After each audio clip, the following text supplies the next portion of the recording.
Student's Book, page 28. 4. The King's Colours. My name's Oliver. I'm lucky because Dad and I do a lot of travelling together.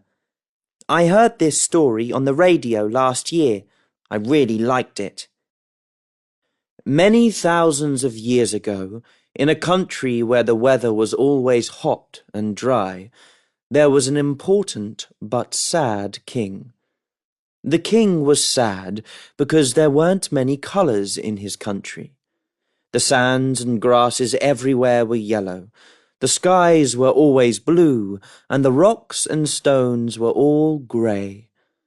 All the animals were grey too. The camels in the sandy desert, the swans and the eagles, the horses in the hills, and the hippos and snakes. I want more colours in my country, the king said. I want to see white, purple, orange, green, pink, and black in my country. An old woman heard the king and walked for 3 days to speak to him. She was tired after her journey, but she didn't sleep.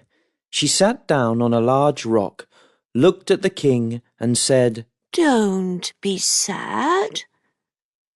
I can't give you all 6 colours, white, pink, purple, orange, green and black, but I can give you 3 more colours for your country. Which 3 colours would you like most of all?" The king thought, and then slept, and then thought again, and then slept. On the 3rd day, he had an answer for the old woman. Most of all, I'd like the colours orange, black, and white, he said. Orange because that colour is like yellow, but it looks warmer and more interesting.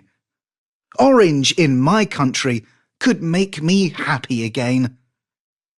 I'd like black because I never see black in the day. Black is an excellent, strong colour, and black in my country could make me feel stronger again too.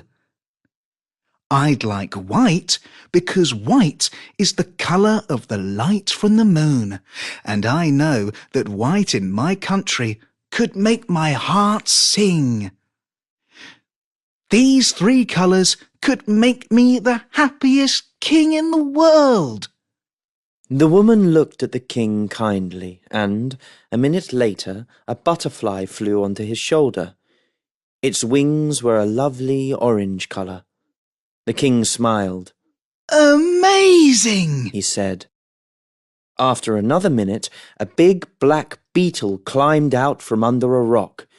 The king was so happy he jumped up and down and waved his arms in the air. "I feel stronger! Wonderful!" he said. Another minute later, a beautiful white wolf ran down the hill towards them.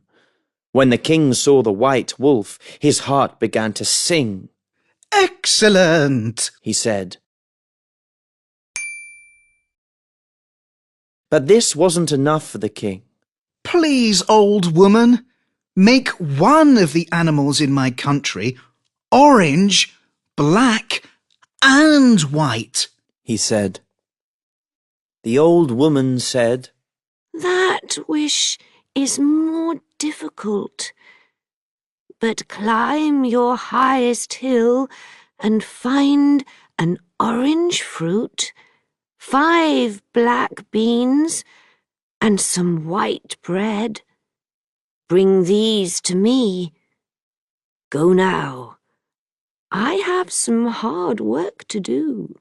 The king climbed the highest hill, found the food, and carried it carefully back to the old woman. The orange butterfly, the black beetle, and the white wolf followed him on his long journey. The king put the food on the old woman's rock and waited. He waited for a week, and then another week, and another. I don't mind. I can wait, He thought each time the day ended and the night began. But at the end of the third week, he was tired and he fell asleep. The next day, the king woke up suddenly in the midday sun.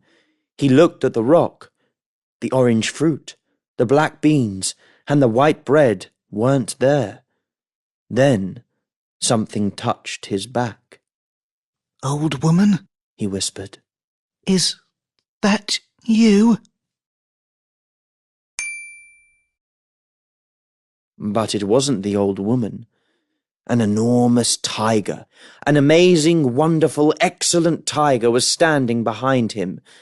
It jumped in the air to show the king its strong orange, black and white striped legs and body, and then lay down in the yellow grass in front of the grey rocks under the blue, blue sky. Then it waved its tail and turned its head to look kindly at the king.